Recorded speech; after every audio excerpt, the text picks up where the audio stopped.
Hello and welcome to another episode of pianoTV. I'm Allysia, your host, and today I wanted to sit down and talk to you guys about Scribd, which is one of my brand new favorite, I've been using it for about 5 months, but it's one of the newest apps that I've started using and started loving. And the reason I want to share it with you, some of you might be familiar with what Scribd is, in which case you know it's for books and reading and stuff like that. But I wanted to talk to you about it on this channel because it's also really useful for sheet music. So what we'll do in today's video is I will walk you through what Scribd is, how it works, how to use it, and why I like it so much. And in the description bar below, you'll see that I have a link to give it a try for 30 days for free. It's a subscription service. If that's something that you want to do, I just wanted to, in full disclosure, I am a Scribd affiliate, but I would not be an affiliate with them if I didn't love it. I pay for it every month myself. I really like it and use it and highly recommend it. So yeah, just wanted to get that out of the way. Let's get started.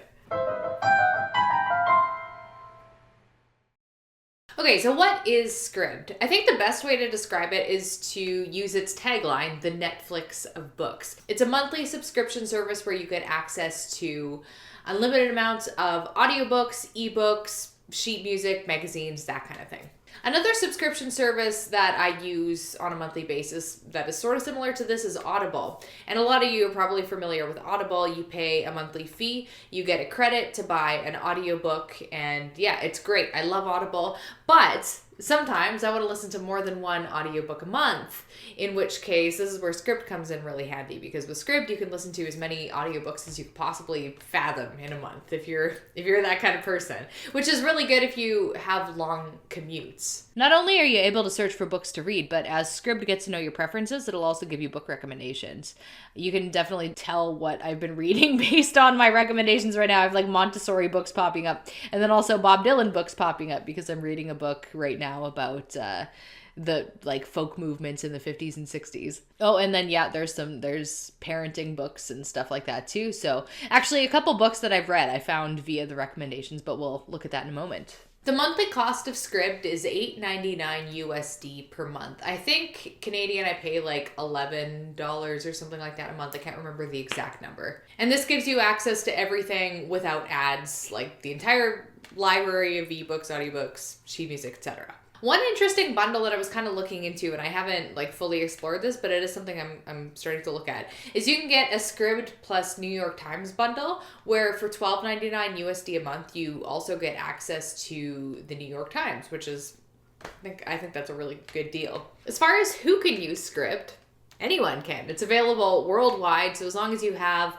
a smartphone or tablet that isn't from the Stone Ages, then you're good to go. I like that you can even use it without a Wi-Fi connection. You can download the content when you have access to Wi-Fi, so that if you're going on vacation where there's going to be spotty Wi-Fi or something like that, you can still use it. And this is something that I find handy in my own life, because my parents, I go to visit them pretty frequently, but they don't live in the city, so sometimes their Wi-Fi is kind of iffy. So again, nice to be able to have that as an option. Just like Netflix doesn't have every single TV show and movie ever made, Scribd doesn't give you access to every single book in the world. But I will show you what my reading list has included so far, just to give you a sense of the diversity of books that you can find here. So there's some better known books and some obscure books, but I've read personal development stuff like Your Best Year Ever by Michael Hyatt. There's Agatha Christie, some Montessori, Waldorf. Those are the ones that you could clearly see in my suggested books. Perks of Being a Wallflower, There's No Such Thing as Bad Weather, The Life-Giving Home, and basically all of Sally Hansen's books. I read Jack Hawley's Bhagavad Gita, which is a really great version for Westerners. The Little Prince, The Dry, excellent novel, really enjoyed that one. And so you can see there's quite a bit of diversity here. Basically, I've been reading a mix of new and old fiction, spiritual books, parenting, childhood education books. Basically, I have 300 books on my to-read list, and I've put a very, very minuscule dent in it lately. Like Netflix, Scribd doesn't have every single book in the universe that you ever. It's a limited selection, but it's still a gigantic selection. So if I want to read a book, and I can't find it on Scribd, what I'll then do is see if I can find it on either Audible, if I want to listen, if it's like the type of book I want to listen to, or I'll go to my library's app. Most libraries have an app where you can download ebooks and audiobooks for free. You usually just have to wait. So it's not as good if you're impatient like me, but that's another thing I'll do. And if I can't find it on the library either, then what I'll do is I'll buy it on Kindle. And that's usually like my last resort. Okay, so I've talked pretty extensively about the literature that I've been reading using Scribd, but what about the sheet music? Because that's what we like to talk about here on this piano channel. It has a treasure trove of sheet music, and some of you might know that one of my personal projects this year is to learn 100 different pop songs on the piano and to sing. And that is it's been a very big challenge so far, but that's a whole other story.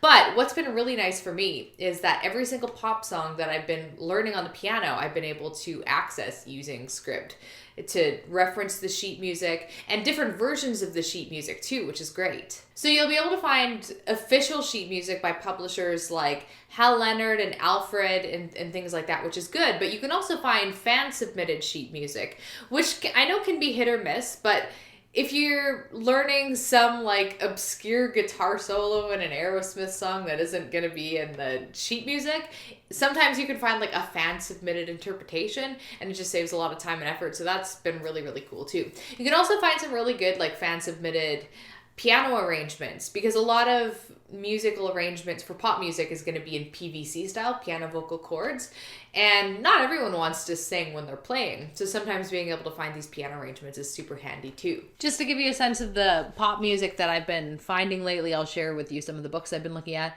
Philip Keveren's Queen, I do like his arrangements. I've been working on Firework, Katy Perry. That is a beast to sing, so I'm just doing a piano arrangement of that one. We have Sweet Home Alabama, we have Piano Man, and large collection, so like the best pop rock songs ever by Hal Leonard, the best acoustic rock songs ever. These collections are really great. Creative piano solo pop hits. I really like some of these specific piano arrangements and stuff like that. Pink Floyd, Wish You Were Here. I'm doing Bon Jovi's Living on a Prayer. I'm doing All Along the Watchtower, and some Queen, John Lennon, Imagine. Basically anything that you could think of that's at least somewhat known, you'll find here. Okay, so what about classical music? Well, there's still, what I can see, a pretty good selection of classical music books. I just did a precursory search of Bach, and you can see that we have a bunch of different books here. We not even limited to piano, but we have Notebook for Anna Magdalena, which is a common book that I get my students to play from. His Little Preludes, which are another like Bach staple, and many, many more. And beyond that, beyond just the sheet music, there's this Inventions and just a book about Bach. We also have like actual information books about Bach. So if you wanted to do like a little bit of research and stuff, you'd have the option for that too. Apparently there's an audiobook on Bach, which is interesting. It has good reviews. Oh, there's the Well-Tempered Clavier. So pretty much all of Bach's staples are on here. Okay, so how do you use Scribd? Well, first of all, you want to click the link that I shared with you guys in the description bar. It's going to open up and give you the option to start your free 30-day trial. And the good news is most devices are compatible with it. You can download Scribd for iPads, iPhones, Android devices, and even Kindle Fire. So I do most of my reading on my phone or my Kindle. And what I'll do is steal Michael's iPad for playing sheet music. You can even use your laptop if you so choose. So the only exception is if you have like a really, really ancient iPhone or Android, you might not be able to use it, but most people should be good to go. Once you have the app installed and you've started your 30-day trial, all you have to do is, find good books to read and good songs to play.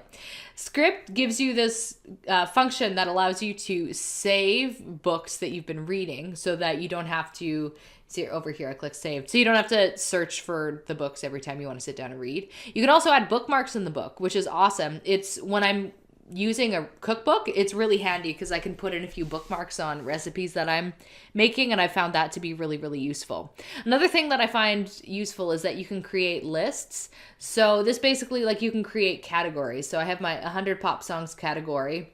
I have like a random only one music book, one cookbook, one spiritual book so far. Again, I'm pretty new to this. Most of the ones I've read I haven't actually categorized. I just started doing that, but I have audiobooks and fiction as well. So I just started playing around with lists and categories, but as I start accruing more and more books, that'll become really like a handy function to have. So that's all for today's video, and I'd love to hear from you. Do any of you guys use Scribd, or are there any other music apps that you think are really, really awesome that I should know about? Please let me know, because some of the ways that I find content to share with you guys is from suggestions that you have. So that's really useful for me to know as well. But yeah, I genuinely love Scribd. I use it. I plan to use it for the foreseeable future, and wouldn't be sharing it with you if I didn't think it was an excellent resource. Again, you can find in the description bar a link that's unique to this channel, which you can follow, and then you can have 30 days for free and try it out. See if it's something that you like and something that would enrich your life, I suppose. Thank you so much for watching today's video. Give it a thumbs up if you enjoyed it. Subscribe if you haven't already, and I'll catch you in the next one. Bye, guys.